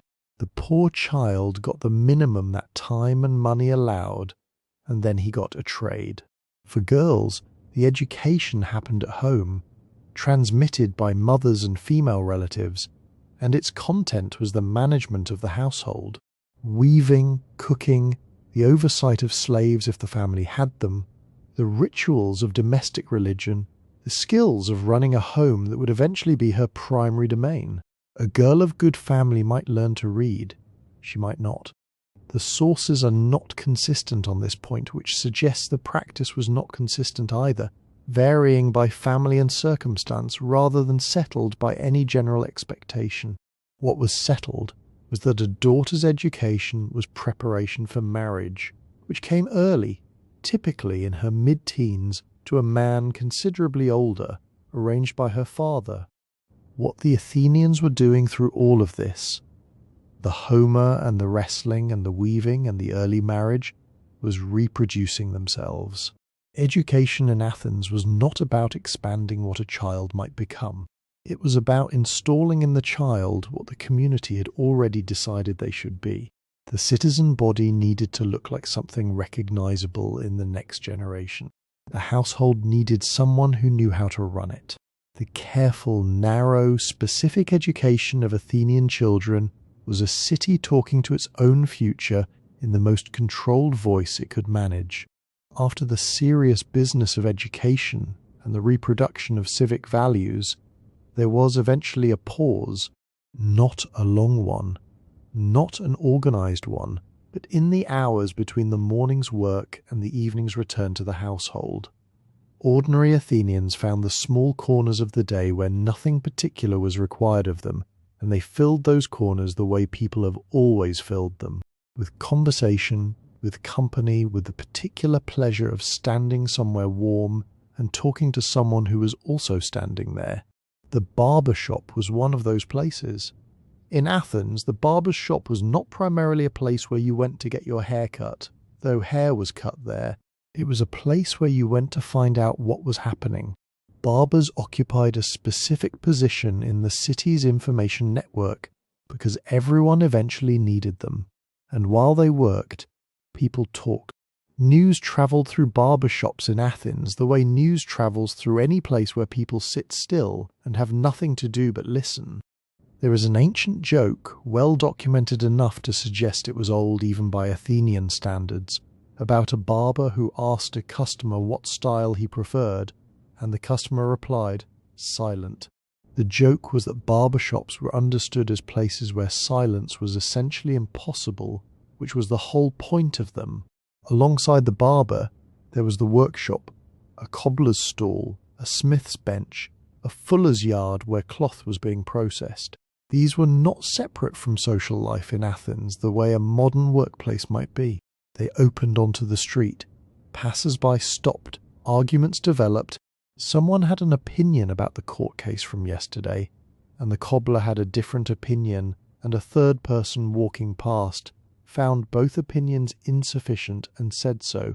The city's intellectual life, the thing that textbooks describe with language about philosophical achievement, had a ground-level version that looked like this. Men standing around a bench arguing about something, not for posterity, not for the record, but because it was interesting and they had a few minutes. The gymnasium was the more organized version of this. For men who had the time and the social standing to use it, the gymnasium was a place of exercise but also of encounter. You ran, you wrestled, you oiled yourself and scraped the oil off with a curved bronze instrument called a strigil. And while you did these things, you talked. The Athenians had formalized conversation into a kind of art, and the gymnasium was one of its primary venues. Socrates famously conducted philosophy in such places, not because he sought out grand settings, but because that was where people were, and where people were is where the conversation was. The gymnasium was, among other things, a place where elite male friendship was cultivated and maintained, where the networks that ran the city were renewed through the daily accumulation of shared physical space. Public baths existed for those who did not have bathing arrangements at home, which was most people. They were modest places. A fee was paid. There was warm water. There was the opportunity to be clean, which was valued in Athens not merely for its own sake, but for the social meaning it carried. To appear in public in a state of reasonable cleanliness was to assert a certain standing. The baths were less about luxury than about maintenance, and the social texture of them was ordinary, the conversation of people who worked with their hands and had accumulated the grime of a day and were now removing it in the company of others doing the same. None of this was available in the same way to women. A woman from a respectable household did not pass her afternoon in the barber shop, in the gymnasium, or in casual conversation at a workshop doorway. Her social life happened within narrower boundaries at the well if the household required her to go, at religious festivals which provided sanctioned public gathering, and within the household itself among women of the neighbourhood who visited or were visited. This was not invisible, it was simply separate, running parallel to the male street life of the city, in a channel that the sources describe less precisely because the men who wrote the sources were not present in it. What persisted across all of this, the barber shop and the workshop and the gymnasium and the quieter domestic sociability, was the city's appetite for story and argument. Athenians told jokes preserved in collections that survive, and the jokes are recognizable. They have the structure of jokes. There is a setup and a turn and a point at which something is deflated or reversed. They made fun of doctors, of misers, of men who talked too much, of men who were too proud of their ancestry. The humour is not alien. It is the humour of people who have noticed that other people are frequently ridiculous, which is a universal observation delivered in the specific accent of a particular time and place. The elite symposium, the formal drinking party with its couches and its wine mixed carefully with water and its philosophical conversation, belonged to a different layer of the city. It was a real institution, and it mattered. But below it and around it was the rest of Athens, conducting its own version of the same impulse in cheaper settings with less well-documented outcomes, and considerably less concern for how it would look to later centuries. Two men arguing outside a cobbler's stall about something that seemed important that afternoon. A third man who stopped to listen and then walked on. The city's social life, most of it, looked like that. And then periodically, all of it stopped. The ordinary machinery of the Athenian day, the early rising, the workshop, the agora, the afternoon's slow drift through conversation and small obligation, was suspended. The festivals came, and when they did, they came with enough force to reorganize the city around themselves entirely. Athens had a great many festivals, more than 100 in the calendar year by some counts, though most were modest affairs attached to specific demes or neighbourhoods, requiring nothing more than a local procession and an offering at a local shrine. The ones that mattered at the scale of the whole city were fewer, and they were understood differently, not as interruptions to ordinary life, but as occasions when ordinary life revealed what it was actually organized around. The Panathenaea was the largest held annually in honor of Athena, with a greater version every 4 years. It involved a procession from the outer gates of the city up through the Agora and along the Acropolis, and this procession included virtually everyone. Citizens, metics, women, children, slaves carrying items in service to the ritual. The great peplos, the robe woven for Athena's statue, was carried on a ship mounted on wheels and pulled through the streets. Animals were led for sacrifice in numbers large enough that the meat, distributed afterward, constituted a genuine public feast for a significant portion of the population. This was not incidental. The redistribution of sacrificial meat was part of what festivals did. They were civic events organized around shared eating, which meant that attending a major festival was one of the few occasions when an ordinary Athenian of modest means ate well and ate publicly in the company of his city. The theatre was something different in kind. though it belonged to the same logic. The dramatic festivals, primarily the city Dionysia held in spring, were state occasions. Attendance was understood as civic participation rather than entertainment in the modern sense, though the distinction would have seemed strange to anyone who was there, because it was also clearly entertainment. The theatre held somewhere between 14 and 17,000 people, depending on whose estimate you accept, which meant it held a substantial fraction of Athens's citizen population in one place at one time, seated in sections that reflected their social position, watching plays that had been selected by a public official funded by wealthy citizens performing their civic duty and judged by a panel of citizens whose verdict was recorded and mattered. To sit in the theatre of Dionysus on the slope of the Acropolis during the city Dionysia was to be visible as a member of the city at the same moment that you were watching something. The generals sat in the front, priests occupied their designated places. Prisoners were reportedly released for the duration of the festival so they could attend, which suggests the Athenians understood attendance not as a privilege, but as something close to a right that transcended even legal circumstance. The dramatic performances ran across multiple days. Tragedies in the morning, comedies in the afternoon, plays by Aeschylus and Sophocles and Euripides were first performed here, not in a cultural institution separate from the city's political life, but embedded in a festival in which religion, public spectacle, civic competition, and mass attendance were all aspects of the same event. The plays were not neutral. Tragedy handled the consequences of pride, of bad judgment, of the collision between human will and forces larger than human will. Comedy was frequently explicit, politically pointed, personally targeted. Aristophanes named living politicians by name and mocked them in front of thousands of their constituents, which was either protected speech or something the politicians judged it wiser not to contest publicly.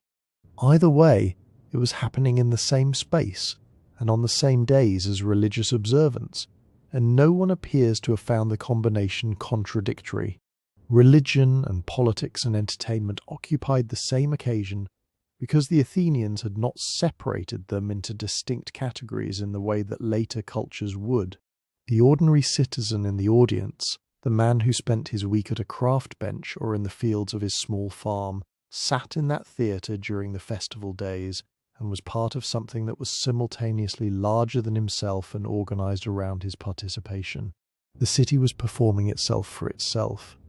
The processions, the sacrifices, the competitions, the award of prizes, the presence of the allied states bringing tribute during the Dionysia, all of it was staged in part as a demonstration of what Athens was and who belonged to it. On the days between festivals, the contrast was legible. The Agora returned to its ordinary commerce. The workshops opened again, the streets filled with the regular texture of people going to and from the things that required them. Life resumed at its actual pace, which was not exciting and was not meant to be. Most days in Athens were unremarkable in the way that most days everywhere are unremarkable, accumulated in sequence without distinguishing themselves, the material from which a life is made, rather than the events by which it is remembered. The festivals existed partly to mark the difference, to give the year a shape, to remind the city at intervals what it was celebrating and why, and to provide the people who live the ordinary days something to hold in memory when the ordinary days pressed down. You could have attended the first performance of Oedipus Rex. You would have been sitting in a crowd, probably on a wooden bench, slightly cold in the morning air, waiting for it to begin, with no particular sense that what you were about to see would be discussed 2,500 years later. It was just the festival, and then, when it was over, you went home, and then you went home. Whatever the day had contained, the workshop or the agora or the assembly or the slow, unstructured hours of afternoon conversation, it ended in the same direction. Toward the house, toward the smell of something cooking and the particular quality of light that settled over an Athenian neighborhood as the sun dropped behind the hills and the city began its nightly contraction. The return was not ceremonious. You walked back through streets that were emptying of their daytime character. The vendors gone, the stalls dismantled or draped, the crowds thinned to individuals moving with purpose toward their own doors.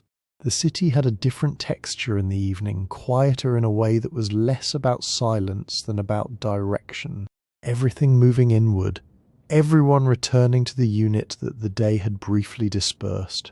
The household reassembled itself, the men returning from wherever they had been.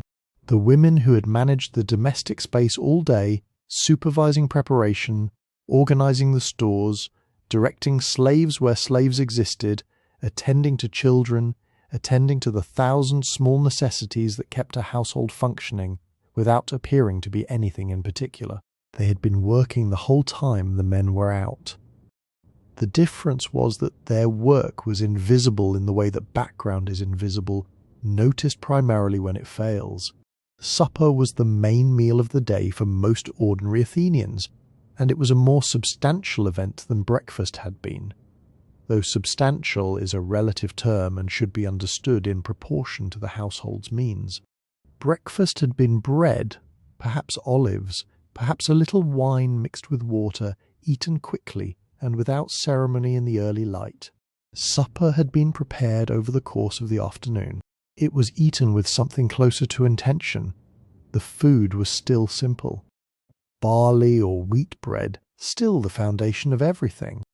Lentils, chickpeas, broad beans, vegetables from the market or from a small garden plot if the household had access to one. Olives and olive oil in quantities that would seem excessive by later standards but were merely practical given that oil was simultaneously condiment, cooking medium and fuel for the lamp sitting on the table. Fish was common, dried or salted or purchased fresh that morning. Meat was less so. A household without significant means ate meat when a festival had provided it, or when an animal was slaughtered for a specific occasion, and otherwise largely did not. The assumption that an ordinary person ate meat regularly is a later one, imported from later circumstances, and does not apply here. The dining space was not elaborate, a low table cushions or a simple bench, pottery that was functional rather than decorative, the kind of ware that was made in quantities because ordinary households needed it rather than because anyone was meant to admire it. The lamp, a shallow clay vessel filled with olive oil with a wick of twisted fibre, produced a flame small enough to be realistic about how much of the room it actually illuminated. Supper happened mostly in the limited warm circle of that light, which meant it happened close together and relatively quietly. The household ate together in the sense that the meal was a shared occasion, though the specific arrangements depended on who the household contained and what its social level was. In wealthier homes, a sharper division between the men's quarters and the women's quarters organized social life more rigidly. In an ordinary working household, that division was more relaxed by necessity. A craftsman's family eating supper around a low table was not separating itself into formal zones of gender. They were simply eating, which was itself the social occasion. Conversation at supper was practical more often than not. What had happened? What needed to happen tomorrow? Whether the accounts balanced, which they frequently did not. Whether a child was unwell. Whether a particular transaction at the Agora had gone as expected. Planning of the domestic kind, which is to say the kind that makes no appearance in any historical record, because it was considered too ordinary to preserve, but which constituted the actual texture of the day's end for the people living it. The management of small things, the coordination that keeps a household moving in a consistent direction, even when no individual member of it is entirely clear on where that direction leads. Storytelling happened in the evening too. Not formal storytelling necessarily, not the literary kind, but the transmission of the accumulated knowledge that passed between generations without anyone deciding to transmit it. What a father had heard at the Agora, what the grandfather remembered about a particular neighborhood, a particular event, a particular person now dead. The myths and the practical wisdom were not cleanly separated in this context. They arrived in the same conversational register as things that were simply known and were now being told to people who did not yet know them. By the end of supper, the day had done what it was going to do. The lamp burned down to its last useful hour. The children, who had been present through most of it, were moved towards sleep. The bread that remained was put aside for morning. The pottery was stacked. The fire, if there had been one for cooking, was banked or let go to embers. What the day had revealed, if you were paying the right kind of attention, was the degree to which an ordinary Athenian life was organized almost entirely around its own continuation. Work to acquire what eating required, eating to sustain the capacity to work. The household as the machine that made this cycle possible, and the people in it as both the machine's operators and its purpose. Not a grand discovery, but a true one. Most days in Athens, as most days anywhere, were the same day in slightly different arrangements, lived forward without a clear sense of what they were accumulating toward, which is to say they were lived the way almost all days actually are. And then the lamp burned down. Not all at once. It did not go from full flame to nothing in a single moment. It diminished gradually, the way most things in an ordinary household ended, by degrees that were easy to ignore until the degree was final. The oil ran low. The flame shrank. The circle of useful light contracted toward the table and then toward nothing, and the household made its adjustments accordingly, which is to say it prepared for the dark. Athens after nightfall was a different city than Athens in daylight, and the difference was not merely a matter of temperature or traffic. The streets that had been navigable, crowded, and reasonably comprehensible during the day became something genuinely other after dark. There were no street lamps. There was no public lighting of any kind. A person moving through an Athenian street at night was moving through what was functionally complete darkness, interrupted only by whatever lamp they carried themselves, which illuminated a small radius around their immediate person and nothing beyond it.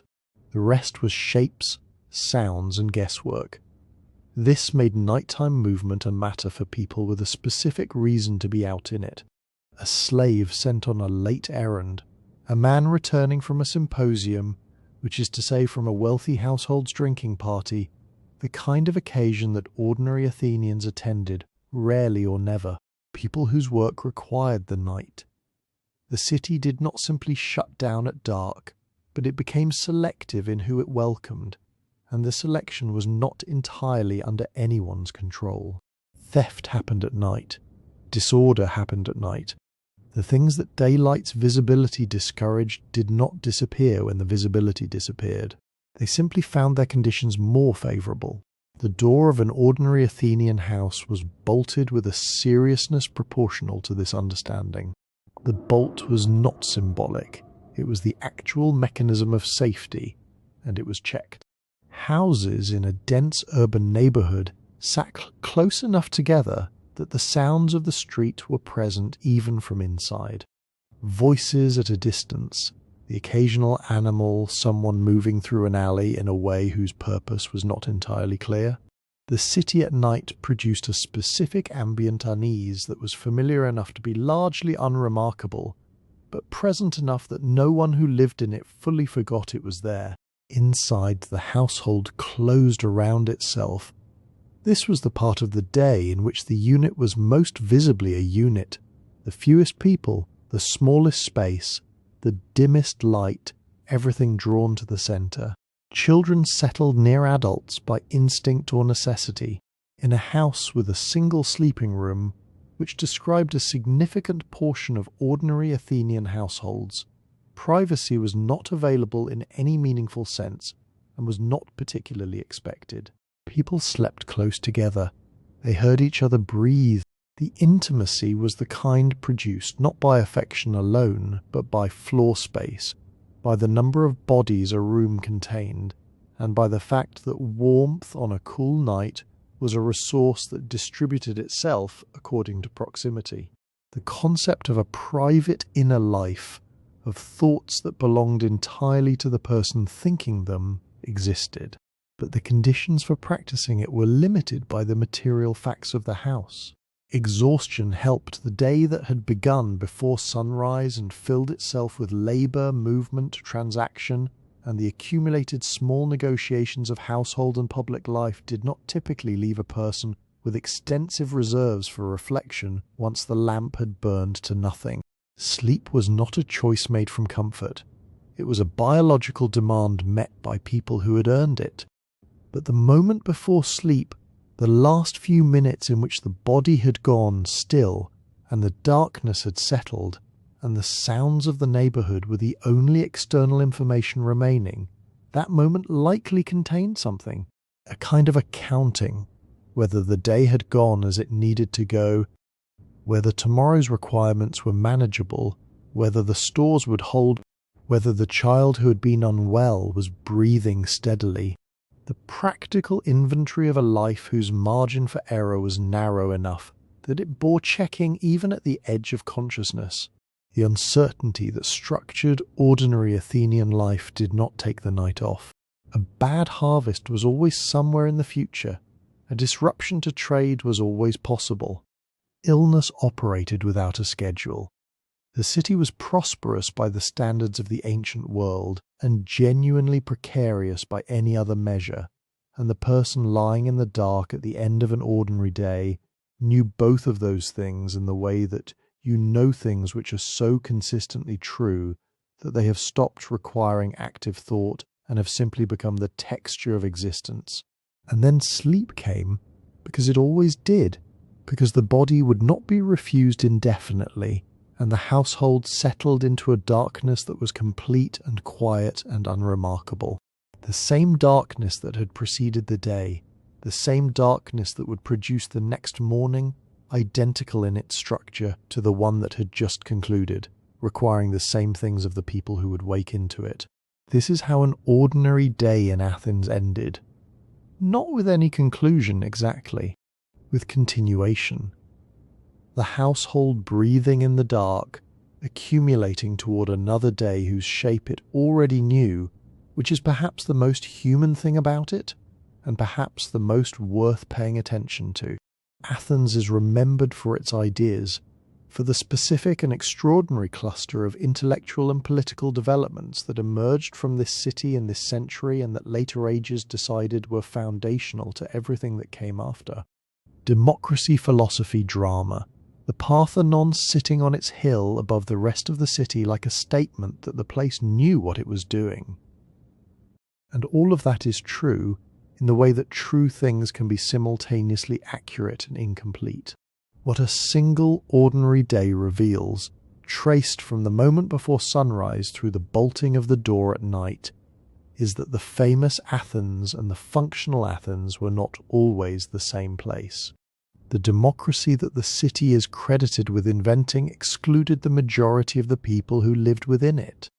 The women who ran the households managed the stores, raised the children, and kept the domestic economy operational, had no vote and no assembly seat and no legal standing independent of a male guardian. The slaves who did the labour that freed citizens to attend the assembly were not incidental to the system. They were the system's condition. The foreigners who contributed substantially to the city's commercial life were permanent residents in a category that offered stability without belonging. The democracy was real, so was the structure that made it available to fewer people than the word implies. This is not a correction that diminishes Athens. It is a correction that makes Athens legible. A city understood only through its exceptional products is a city that remains decorative rather than real. The Parthenon is more interesting when you know that the woman who looked at it every morning did so while carrying water, and that she did this every morning of her life, and that this was her relationship to the famous city she lived in. The rituals were real too, in a way that is easy to underestimate. The small offering left at the household shrine before breakfast. The prayer said without particular intensity by someone who had said the same prayer for years and would continue saying it. These were not interruptions to ordinary life. They were woven through it so thoroughly that they had become indistinguishable from the practical tasks happening alongside them. Religion in Athens was not a separate category, it was a texture. The gods were addressed in the morning the same way the fire was tended, because the fire and the gods were both part of what the day required. And the day required many things, most of them unglamorous. The work of crafts, of trade, of the Agora's transactions, of food preparation and child management, and the slow accumulation of the small decisions that kept a household functional. History tends to be assembled from events, from battles and legislation, and the recorded speeches of men who knew they were being recorded. But most of history was built from exactly the kind of day described here, repeated unremarkable, each one structurally identical to the one before it. The aggregate of those days is what Athens actually was, and it is considerably more interesting than the monument. Another morning will begin in those streets tomorrow. The same streets, the same light arriving by degrees over the same rooftops, the same fire being coaxed from the same hearth by the same hands. The household will move through its requirements in the same order, because the order is not arbitrary. It is the shape that survival has taken in this particular place, and it works, which is the only recommendation it has ever needed. That is the most honest portrait of Athens available. Not the Parthenon in isolation, but the woman who looked at it while carrying water. Not the assembly speech, but the man who listened to it and then went back to his workshop. Not the idea, but the day that made the idea possible, and the people who lived through that day without knowing that anyone would later find it worth examining. If something from today surprised you or stayed with you, leave it in the comments. And if this is the kind of history you want to keep hearing, subscribe. There is always another ordinary day worth paying attention to.